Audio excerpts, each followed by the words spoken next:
L'Éternel des armées prépare à tous les peuples sur cette montagne un festin de mets séculents, un festin de vin vieux, des mets séculents pleins de moelle, des vins vieux clarifiés. Et sur cette montagne, il anéantit le voile qui voile tous les peuples, la couverture qui couvre toutes les nations. Il anéantit la mort pour toujours. Le Seigneur, l'Éternel, essuie les larmes de tous les visages. Il fait disparaître de toute la terre l'opprobre de son peuple, car l'Éternel a parlé. En ce jour, l'on dira, voici notre Dieu en qui nous avons confiance. Et c'est lui qui nous sauve. C'est l'Éternel en qui nous avons confiance. Soyons dans l'allégresse et réjouissons-nous de son salut. Amen. Soyons dans l'allégresse et réjouissons-nous de son salut. Le dernier texte que nous allons lire dans Matthieu 22. Nous lirons à partir du verset 2.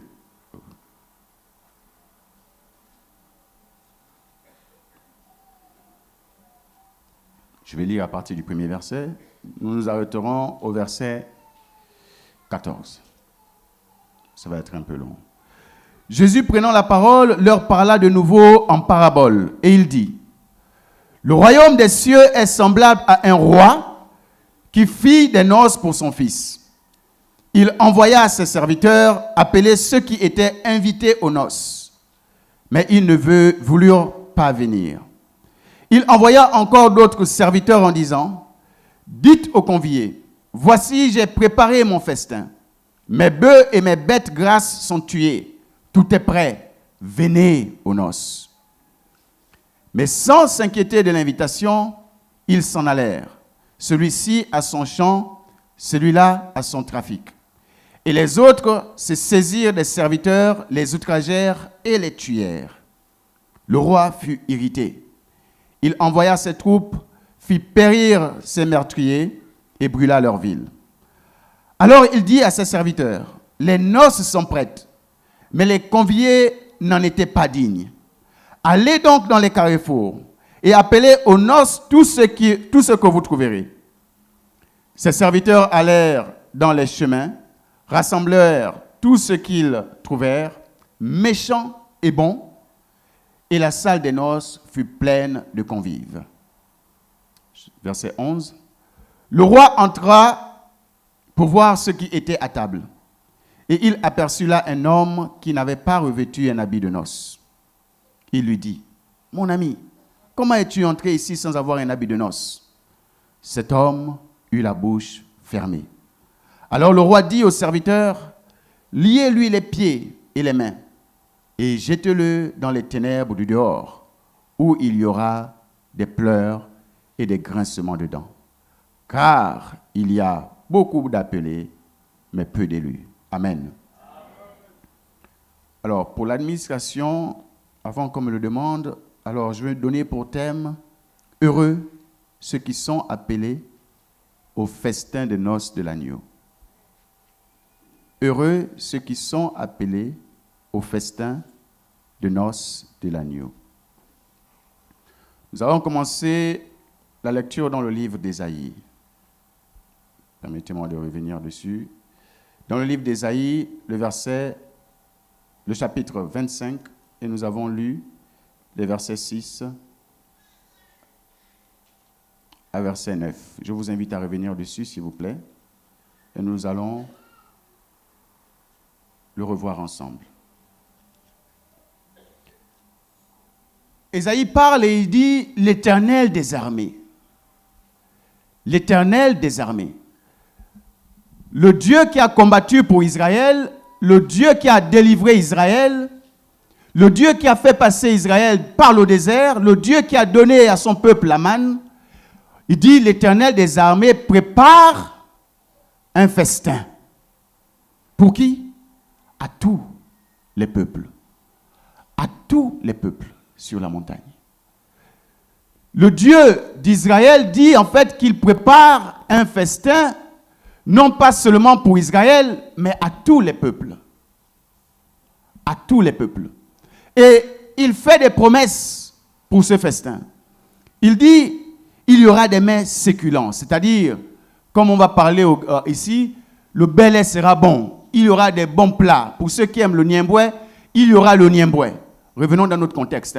Il y aura le niemboué. Il y aura des plats qu'on aime manger. Moi, j'aime les feuilles de manioc que ma femme prépare. Donc, j'imagine que ce jour-là, il y aurait eu des feuilles de manioc telles que ma femme le fait. Sinon mieux. Parce que ce repas, il n'est pas fait par les mains d'un homme.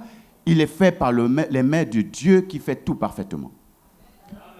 Il dit, il y aura des vins vieux. Alors, pour les amateurs, il paraîtrait que lorsque le vin a mis plus de temps, il devient bon. Mais ce vin, ce n'est pas pour nous enivrer, c'est un vin de qualité pour d'autres raisons.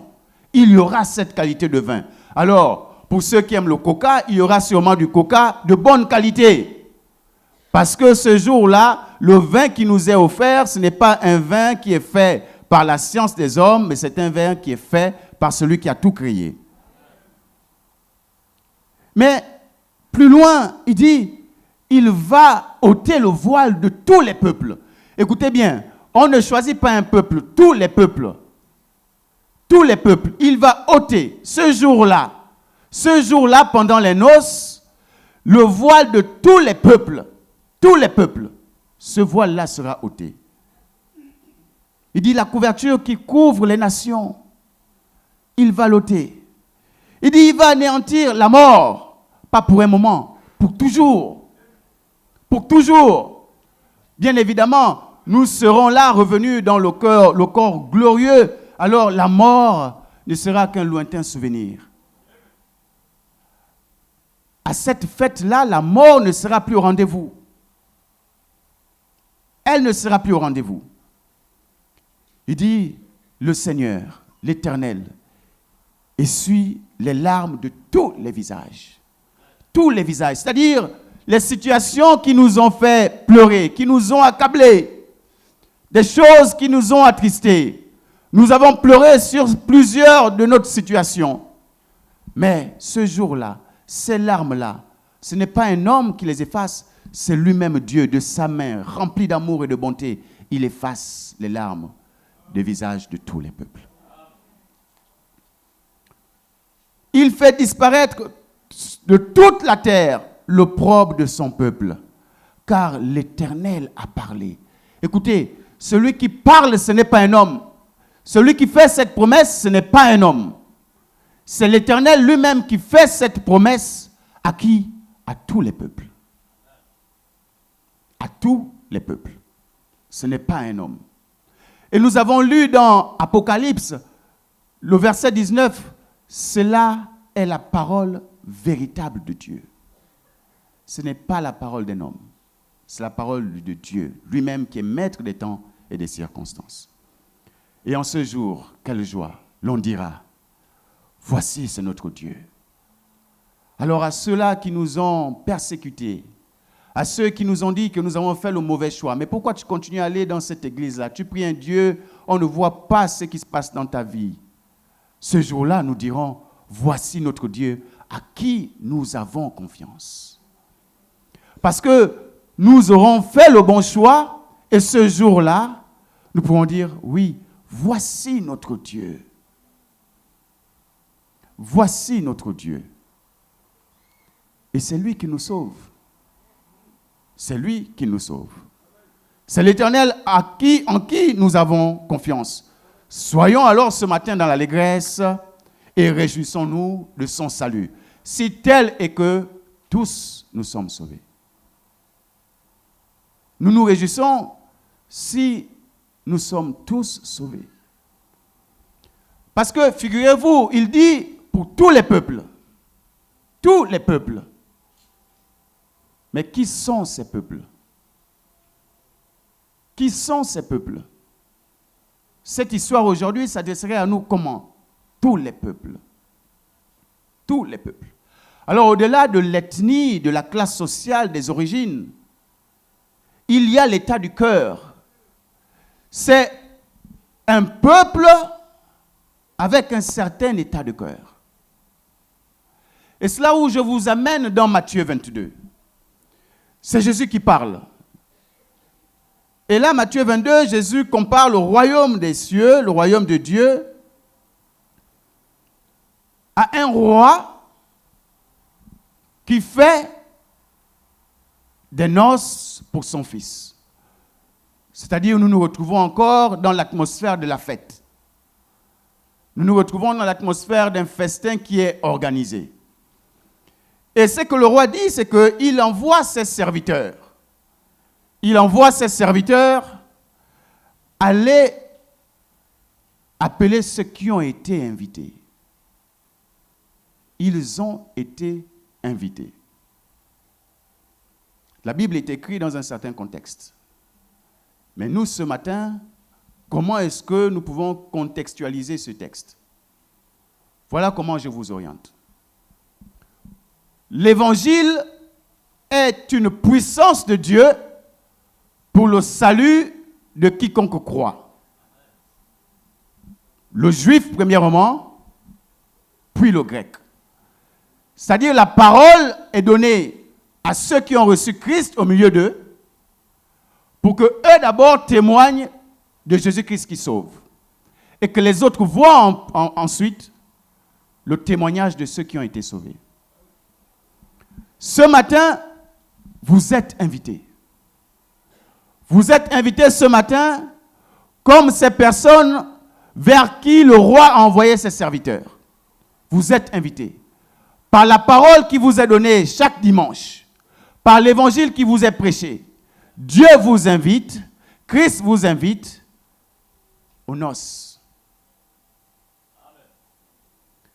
Par la parole qui vous est prêchée, Christ vous invite à changer de vie. Christ vous invite à changer de cœur. C'est l'invitation qui vous est donnée ce matin. Et je suis le serviteur envoyé pour vous porter cette invitation. Mais alors que l'invitation est donnée, regardez comment certains réagissent.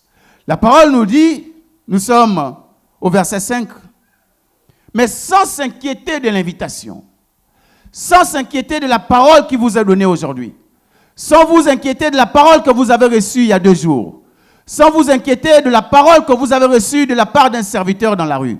Qu'est-ce que vous faites? Vous êtes préoccupé par le siècle présent.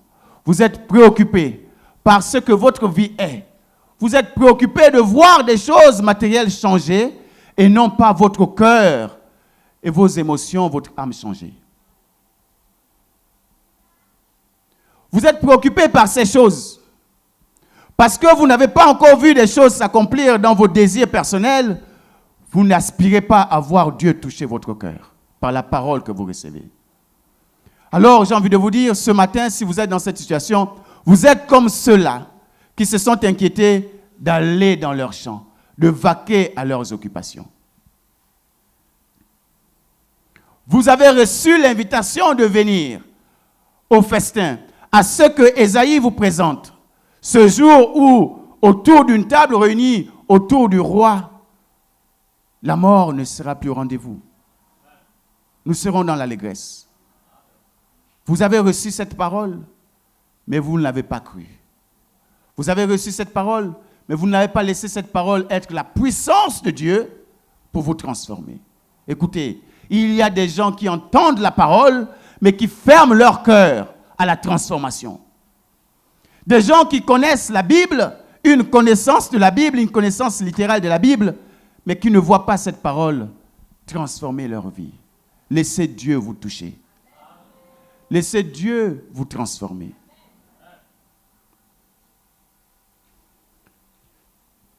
Il y a d'autres qui vaquent à leurs occupations, mais pire, il y a d'autres qui se saisissent des serviteurs jusqu'à les tuer.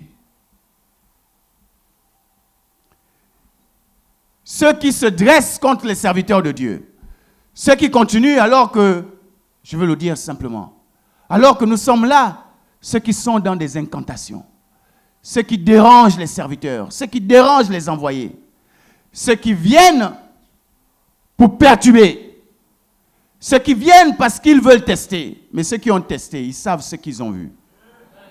Je le dis et je sais de quoi je parle.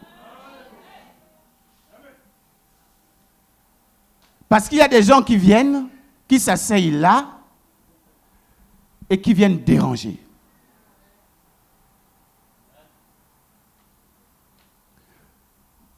Vous êtes comme cela alors qu'un serviteur vient apporter la bonne nouvelle. Vous êtes comme cela qui les repousse. J'ai envie de dire ce matin à quelqu'un, tu as envie de proclamer l'évangile, tu as envie d'apporter la bonne nouvelle, tu es rejeté dans une maison. Oh, ne te décourage pas. Continue. Continue. Mais voilà ce que Dieu fait. Parce que la suite, c'est que le roi lui-même, à ceux-là qui se sont permis de tuer ses serviteurs, qu'est-ce que le roi fait? Il rentre dans une colère. Il rentre dans une colère. Il envoie ses troupes faire périr les meurtriers, ceux qui ont persécuté ses serviteurs. Alors j'ai envie de vous dire, s'il y a quelqu'un ce matin, toi qui es là ce matin, qui continue à jouer comme ça là, il faut arrêter maintenant. Il faut arrêter maintenant. Il faut arrêter maintenant avant que la colère de Dieu ne s'abatte sur toi. Alors, tu es là, il y a un enfant que tu as attaché. Tu as prononcé des paroles dans ton cœur, tu as prononcé des paroles sur un enfant. Et tu es là ce matin. Tu es pareil à ces personnes-là qui ont tué les serviteurs. L'enfant à qui tu as prononcé des paroles de blocage ou je ne sais quoi, c'est potentiellement un serviteur de Dieu. Relâche ton cœur. Oh, je vous dis, ça ne sert à rien de faire les saints. Relâche ton cœur. Relâche ton cœur. Rien n'est caché devant Dieu.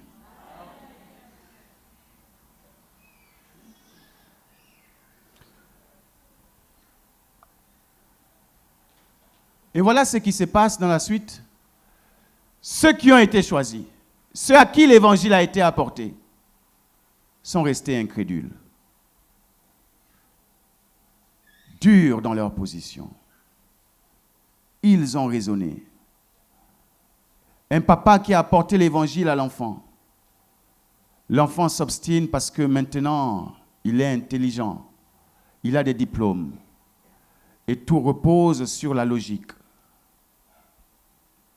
Des gens à qui l'évangile est prêché chaque dimanche, les vies n'ont pas changé. Les cœurs demeurent endurcis. Les mêmes choses. Nous sommes dans des jalousies. Nous entretenons des rancœurs. Nous avons du mal à pardonner. Et nous vivons comme ça, avec ces choses en nous. Mais nous venons chaque dimanche. Ce matin, laisse Dieu te toucher. Laisse Dieu te toucher, qu'il transforme ton cœur. Laisse Dieu. Si tu t'accroches à cela, non, on verra la suite. Relâchez. C'est dur, mais Dieu est capable. Celui qui s'abonne encore à quelques actions mystiques, occultes, arrête. Celui qui est dans un syncrétisme, alors, celui qui pense que je peux venir à l'église et je peux aller consulter quelqu'un, oh, c'est pas grave, je n'ai tué personne, je veux juste connaître mon avenir. Arrête. Il faut arrêter. Il n'y a pas de mélange de genre. Dieu est saint. Dieu est Dieu. On ne mélange pas. Un pied à l'église et puis un pied dans le monde. On arrive, on ne s'est pas débarrassé des choses qui doivent être abandonnées. On continue à entretenir ça. Il faut arrêter avant que la colère de Dieu ne s'abatte sur vous. Je suis au verset 9. Mais l'Éternel a une histoire pour son peuple. Il a déjà tout préparé. Tout est préparé par grâce. C'est-à-dire que la grâce est là. Tout est préparé. Tout ce qu'il veut, c'est des gens qui vont venir au festin. Mais il y a d'autres qui ont refusé. Mais plus que cela, et puis il dit, alors j'envoie des évangélistes, des missionnaires. Ce peuple de Balise, il y a des gens qui ont le cœur dur. Alors les évangélistes, les missionnaires, commencez à aller dans les carrefours. Allez-y porter cette invitation. La bonne parole de Dieu, de Jésus qui aime encore, qui aime même le méchant. Et là, les gens se lèvent. Les missionnaires, Philippe est là, il se lève, il commence à aller. Il part et il apporte ce message. Alors, vous comprenez, des gens qui n'ont jamais entendu une parole, des gens que nous croisons, et puis nous sommes surpris ce jour-là de venir leur parler de Jésus-Christ, et vous voyez comment leur vie change, comment ils sont touchés. Et puis on se dit, mais finalement, lui en un jour, il a été touché par cette parole. Et il y a un peuple qui a reçu l'invitation, mais qui n'est pas transformé. Ça, c'est la puissance de Dieu. Ce n'est pas la volonté d'un homme, c'est la puissance de Dieu et de Dieu seul. C'est pourquoi j'encourage ceux qui y vont, ceux qui sont animés de ce zèle d'apporter l'évangile partout où ils sont, peu importe le résultat, continuez à le faire. Dieu seul accomplira par son esprit ce qu'il a prévu. Je vous encourage et je vous exhorte. Philippe, que le Seigneur te bénisse encore. Philippe, c'est le missionnaire, il est en Dougou. Permets-moi. Il est en Dougou. Pour ceux qui ne l'ont pas, il était ici avant, il est en Dougou, c'est un missionnaire. Et l'invitation n'est pas seulement dans les 4 murs. Nous n'arrêtons pas nous ne limitons pas de parler de Christ seulement ici. Chacun de nous, serviteurs, nous sommes alors appelés à aller dans les carrefours, à aller partout, porter l'invitation à ce peuple qui a besoin d'être dans l'allégresse, qui a besoin de venir aux noces de l'agneau. Alors, que Balise se lève. Que Balise se lève. Nous n'attendrons pas le mois de mai, nous n'attendrons pas les campagnes d'évangélisation. Chaque jour, le Seigneur nous envoie à porter cette invitation à ceux qui ont besoin. Et il y a encore des gens qui en ont besoin. Même dans nos langues, parce que lorsque je vous dis il faut avoir la Bible, mais vous allez trouver des gens qui ne savent pas lire. Mais Dieu vous a permis d'être Apinji, d'être Michoro, d'être Miene, d'être Pounou, d'être Fan. Mais à ceux-là qui parlent la même langue que vous, allez apporter leur l'invitation de Christ. Ce que Dieu fait de nous, c'est pour un but. Il y a quelqu'un qui est Miene quelque part, qui ne sait pas lire la Bible, qui a besoin d'entendre dans sa langue que Dieu est capable de le sauver. Il y a quelqu'un qui est pour nous, il y a quelqu'un qui est anglophone quelque part, qui a besoin dans ce pays d'entendre un anglophone venir lui présenter l'invitation.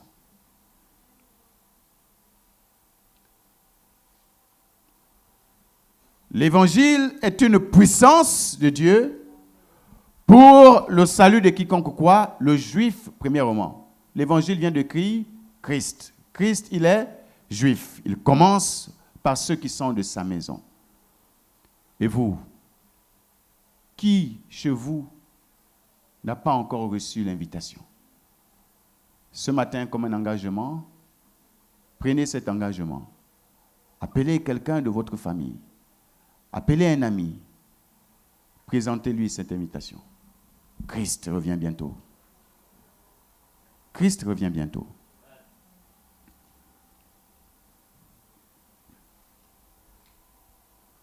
Dans cela, il y a quelque chose. Je vous ai dit, tous les peuples, c'est l'état d'un cœur. Et lorsque nous arrivons au verset 11, le roi entre. Et quand il entre, il voit qu'il y a quelqu'un qui n'est pas revêtu d'un vêtement de noces. Et ce qui se passe, c'est quand même triste parce que il va dire, liez-lui les pieds et jetez-le dans les ténèbres de dehors. Et il y a longtemps, quand je lisais ce texte, je me disais, mais c'est quand même difficile. Lui, au moins, il a accepté de venir. Mais il subit un sort comme ceux-là qui ne sont pas venus. Et puis j'ai vu comme si on avait affaire à un roi méchant. Comme si on avait affaire à un Dieu méchant. Et puis petit à petit, j'ai compris quelque chose. Quand le roi rentre, regardez comment il appelle mon ami. Mon ami. Le roi l'appelle mon ami. Il a un vêtement sale. Il a un vêtement qui n'est pas celui de la circonstance, de la cérémonie. Le roi l'appelle mon ami. Comment es-tu entré ici sans avoir un habit de noces?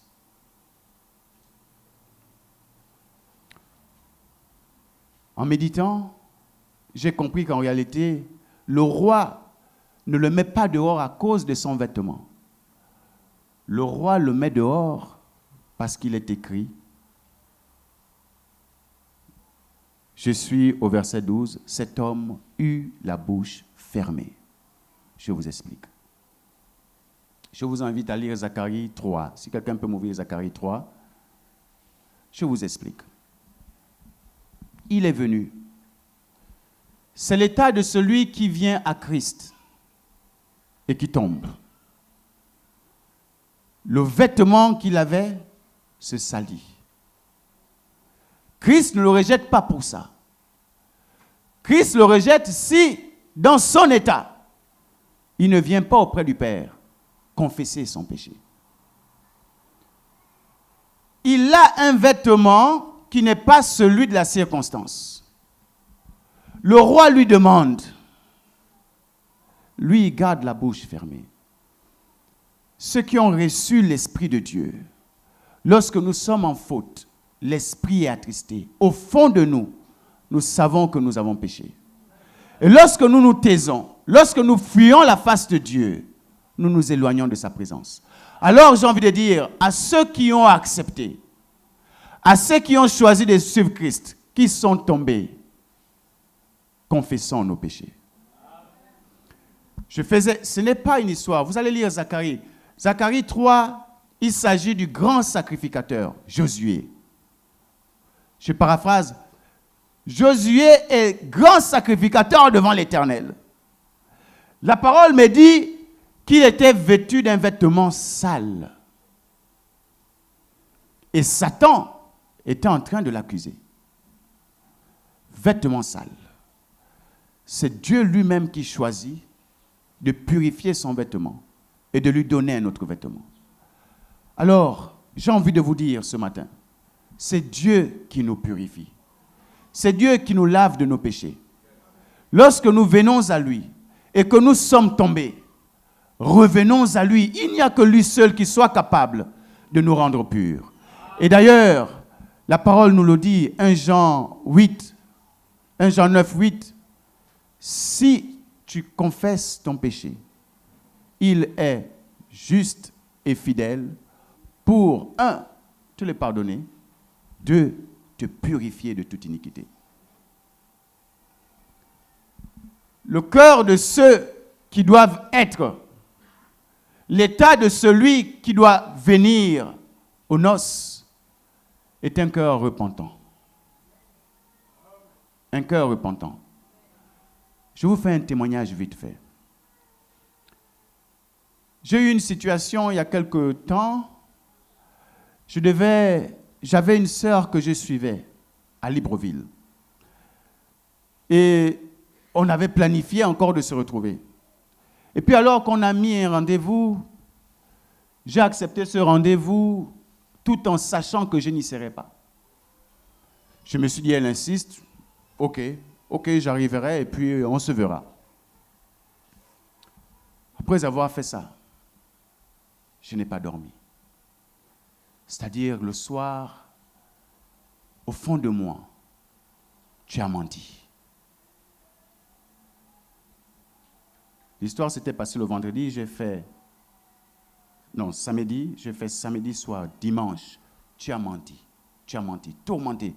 Je vous assure, c'est mieux qu'un homme vous tourmente. Hein. Parce que si c'est lui-même, là, c'est compliqué.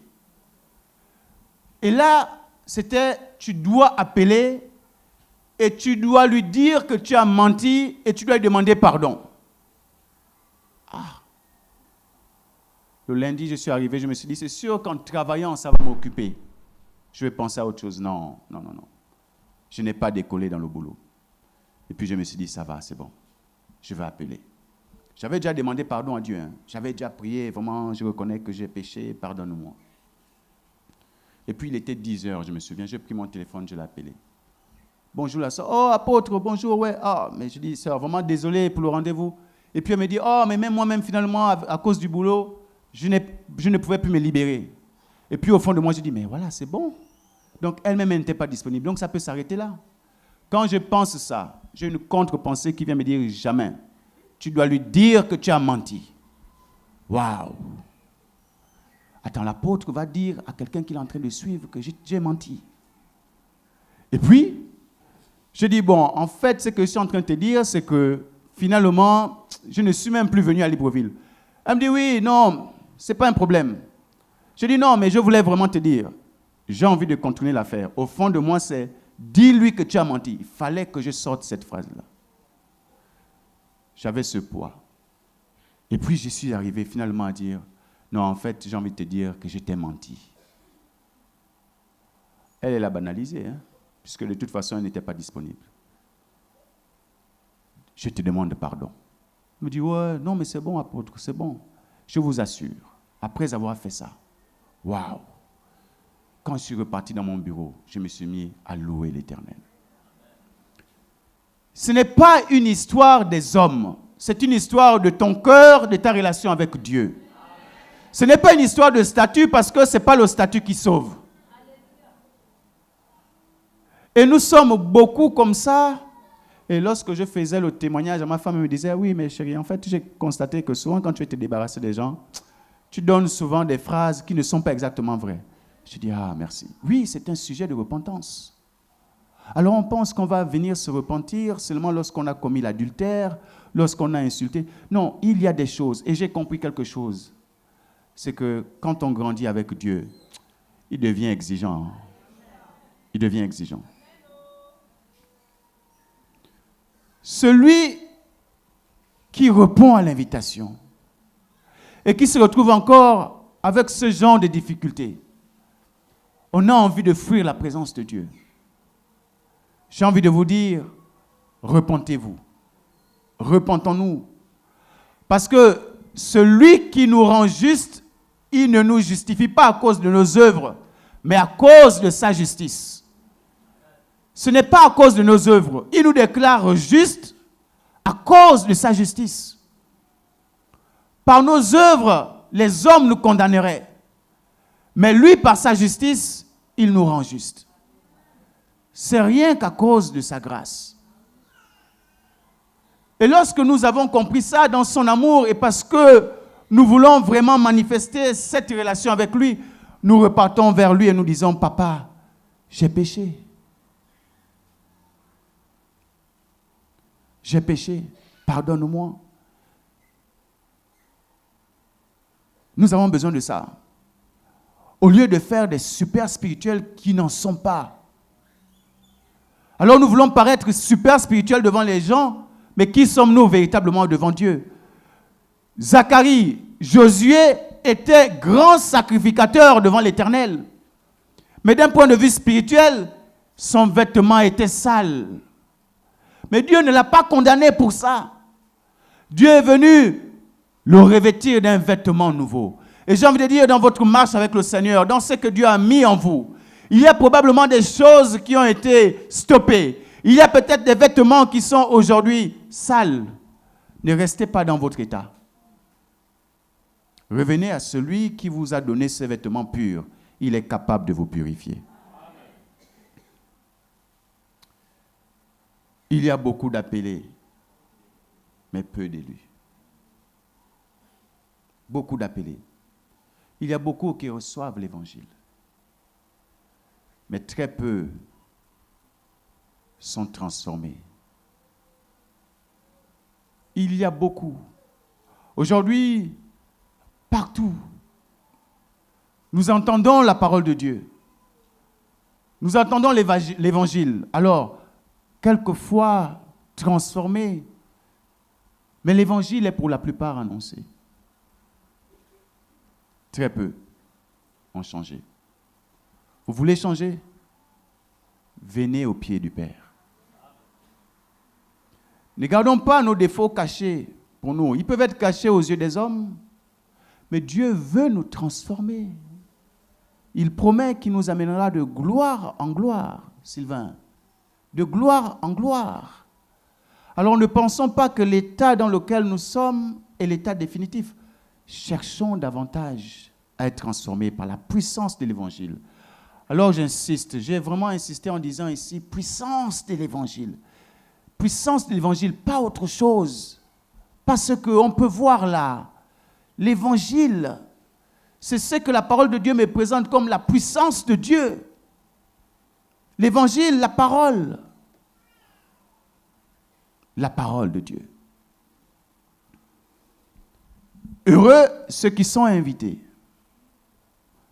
Vous qui êtes invités ce matin, vous qui avez reçu la parole ce matin, heureux si vous l'avez reçue et si vous acceptez l'invitation.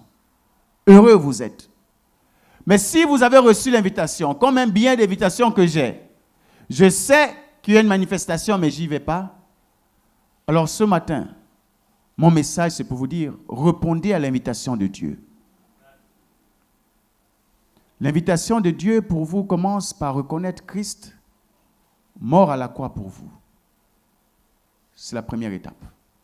La deuxième étape, c'est de demander au Seigneur chaque jour de nous transformer. Lorsque nous lisons, que quelqu'un me lise Zacharie 3, je vais lire le verset 6, je pense, s'il vous plaît. Quelqu'un est dessus? Je termine par ça.